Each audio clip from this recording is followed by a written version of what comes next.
Welcome to the Fantasy Guides podcast series by the Elmore Project. Our guests are people who, through their work or hobbies, help develop and popularize the fantasy genre in various fields.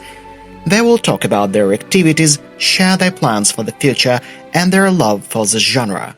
Today our guest is... Сьогодні наш гість Олег Silin. Hello. I made my debut as a writer in 2005. While choosing the genres to writing, I opted for fantasy, both classic and modern styles. One of most notable works is a long short story The Tale of Sandro and Sandra, a classic sword and sorcerer fantasy.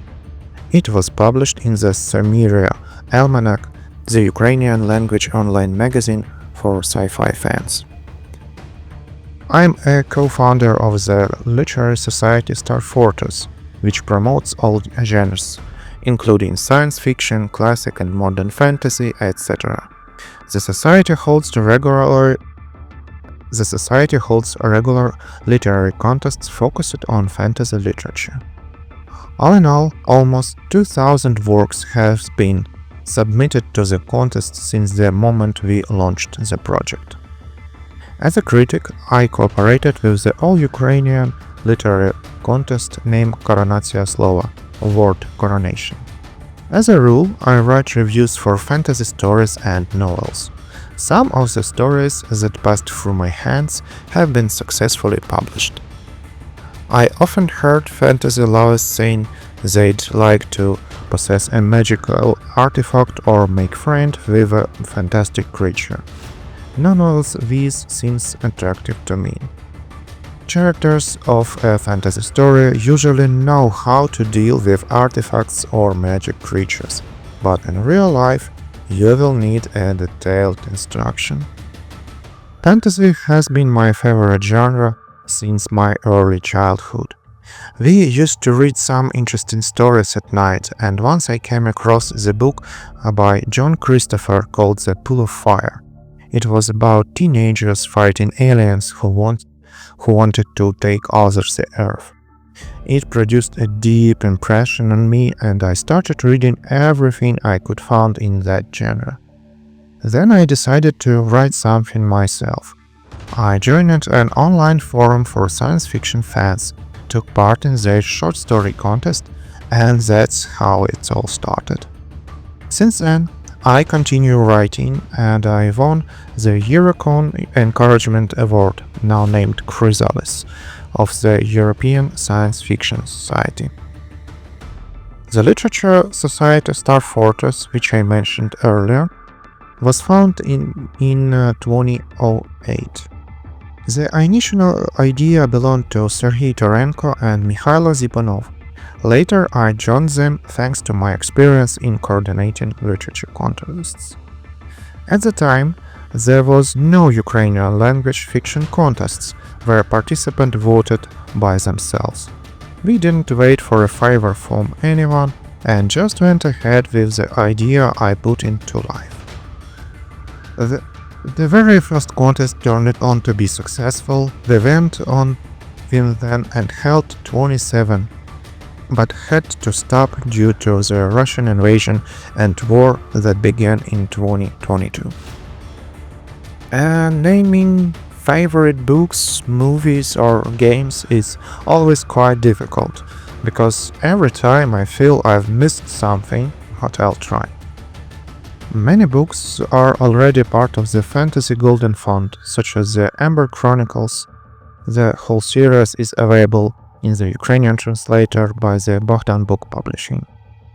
The Dragon Riders of Pern, the Huge Cycle by Anne McCaffrey and Glenn Cook, Black Squad, had not been translated yet. Among Ukrainian authors, I really like the Palimpsest trilogy by Yarina Katarosh. And of course, I have to mention Andrzej Sapkowski's book The Witcher, I mean both the book and the game The Witcher 3: The Wild Hunt. I am a big fan of the Heroes of Might and Magic computer games, especially the third installment and the parts about the Ashan world. I remember with nostalgia the game Might and Magic 6, The Mandate of Heaven. I really like the Divinity Original Sins game series, the first and second parts. As for movies, I have a strange story with me.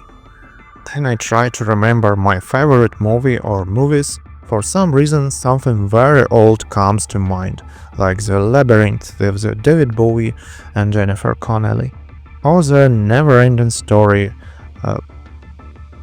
based on the books of Michael Ende. At the same time, there is quite a few TV series being made now.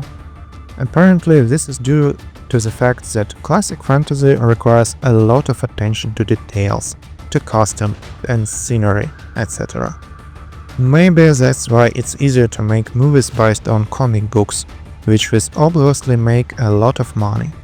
Of course, there is a Game of Thrones, but I haven't watched it because I want to start with the books and I probably won't watch this TV series in the near future. Do I have some special tips of how to overcome obstacles? In the abstract, I use the following formula. First, if I encounter an obstacle, I try to analyze whether it's really necessary to deal with it. Sometimes it's not necessary. But if you do, slice the elephant and eat one bite at a time. That's it, take small steps. My favorite fantasy character is probably Lessa from the Dragon Riders of Pan. She rises from the bottom, becomes a ruler, and on the one hand, she knows clearly what she wants. On the other hand, there are very interesting moments when a reader, together with Lessa, realized certain consequences of her decisions, and how the heroine changes afterwards. Lives with this realization. This character goes through a rich life path, she changes, and she is not personification of the author. This is a very interesting character, and once again, I will be happy if this classic work by Anne McCaffrey were translated into Ukrainian. Currently, our plans for the future depend on the Ukrainian armed force. Accordingly, if we help the Ukrainian army with everything we can, our strive for peace will be realized.